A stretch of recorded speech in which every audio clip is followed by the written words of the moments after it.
যারা খাদ্যের জন্য প্রাণী হত্যাকে সাপোর্ট করে থাকেন তারা একটা লেম যুক্তি দিয়ে বলেন গাছেরও প্রাণ আছে, গাছকে কাটলেও অন্যায় হয়, ব্যথা লাগে, তো শাকসবজিও খাওয়া উচিত নয়। কিন্তু বাস্তব তো এই যে গাছের কোনো ব্রেন বা সুনির্দিষ্ট নার্ভাস সিস্টেমই নেই, তো গাছকে কাটলে তার কোনো ব্যথা লাগে না। গাছের কিছু ফিজিওলজিক্যাল বা বায়োকেমিক্যাল রেসপন্স থাকে যেগুলোর সাথে তথাগত চেতনার কোনো সম্পর্ক নেই।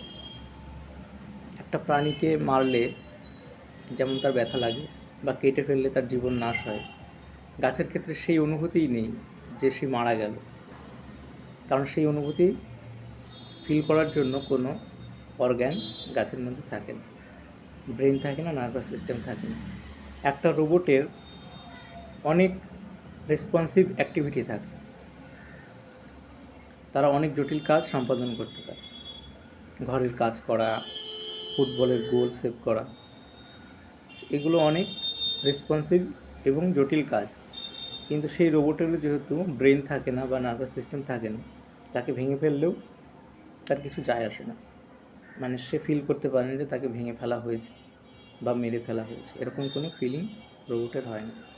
গাছের ক্ষেত্রেও তাই, গাছ অনেক শারীরবৃত্তীয় কাজ সম্পাদন করতে পারে, ফটোসিনথেসিসের মতো অনেক জটিল কাজ সে অনায়াসে করতে পারে, কিন্তু তাকে মেরে ফেললে সেই অনুভূতি তার হয় না যে সে অ্যালাইভ ছিল এবং এখন মারা গেল, তাই তার সাথে সেই সমূহ ক্ষতিটা হচ্ছে না। কিন্তু একটা প্রাণী বরং ছাগলকে কেটে ফেললে তার জীবন থেকে তাকে বঞ্চিত করা হয়, যে সচেতন জীবন সে এতক্ষণ অতিবাহিত করছিল তা থেকে তাকে বঞ্চিত করা হয়। এবার যারা ছাগলের মাংস খেতে খুব ভালোবাসে, অত্যন্ত লোভী এবং সত্যকে চ্যালেঞ্জ করতে ভয় পান, তারা এইসব বলে থাকেন, কিন্তু এটা সত্যি নয়। তারা ছাগলকে আর গাছকে একরকমভাবে দেখেন এবং ছাগলের প্রতি অন্যায় করে থাকেন বা যে কোনো প্রাণীর প্রতি অন্যায় করে থাকেন। এই যুক্তিগুলো একটা লেম যুক্তি।